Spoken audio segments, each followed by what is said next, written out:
Hi, I'm Pat with River's Edge Chev and Three Ring Farm, and we're doing a continuation of our pie crust tutorial, if you want to call it that.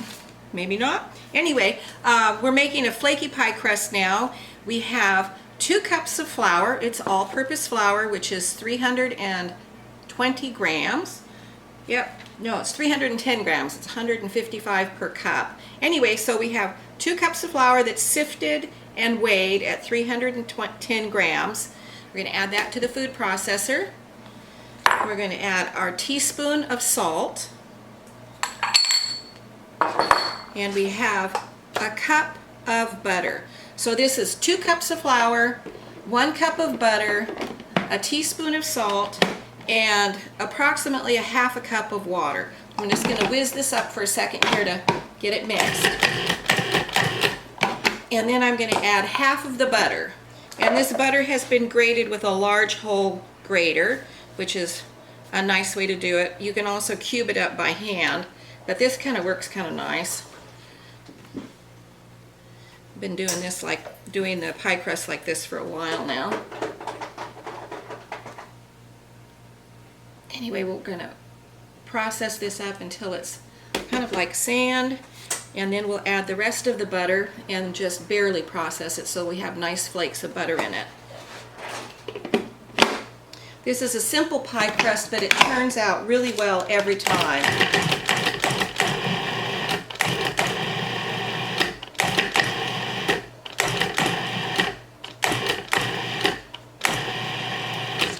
When you add the second portion of butter to it, you want to make sure that you still see visible butter streaks in the flour mixture.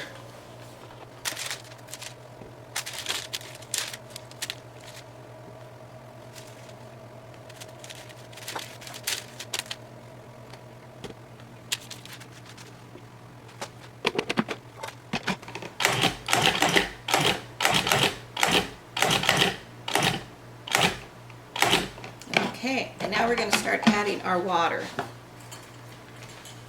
We're going to start out with 1/4 cup.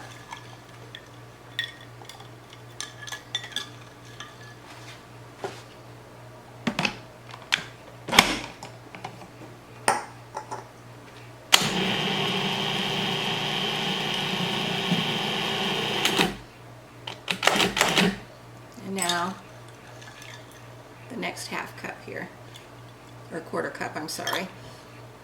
Getting ahead of myself here.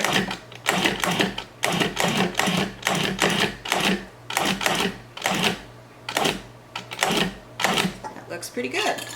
So it's going to be crumbly and not mixed together completely, but we're going to pour it out onto our parchment paper and press it together.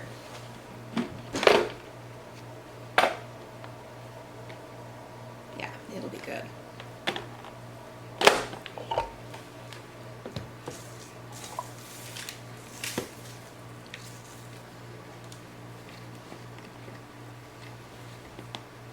This is a tried and true recipe. It works out every time, and it has really nice butter flavor because it is all butter. It's not shortening, and it works really well for, say, pumpkin pies, apple pies, savory pies like a pot pie. It works really well for all those.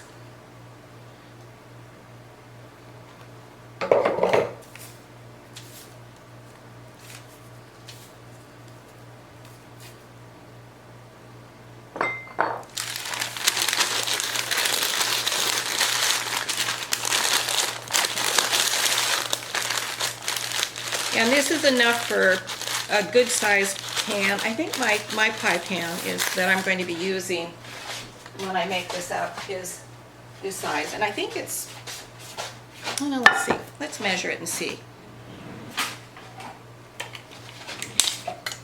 It's 11 inches, and it's about 2 inches deep. Yep, 2 inches deep. And the 2 cups of flour, 1 cup of butter is enough to make a really nice pie crust for this. And if you have anything left over, you can just roll it out, re-roll it out, put some cinnamon sugar on it, and bake it up for cookies.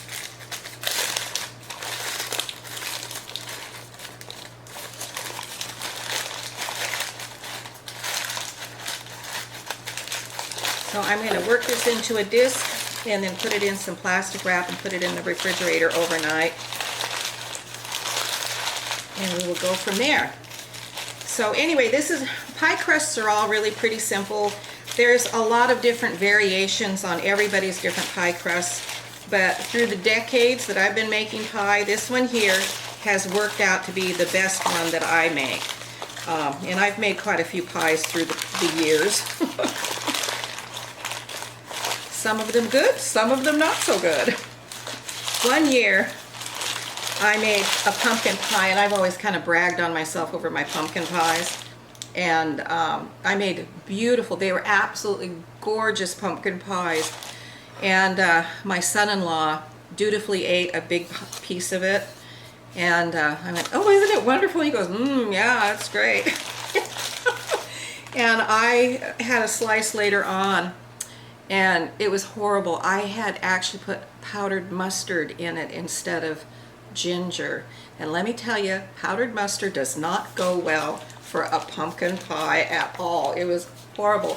It was so funny because my son-in-law was just like, really good, didn't complain, didn't say a thing. Pretty bad. So anyway, mistakes happen.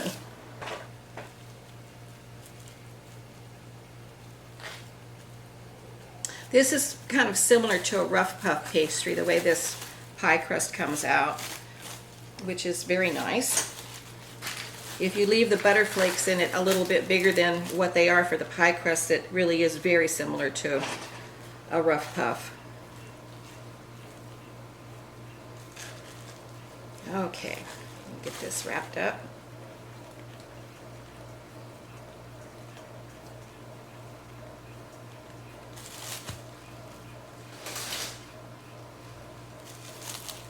All right, well, check back in again, and we will make some pies together. Anyway, thanks for watching. Have a nice night. Bye-bye.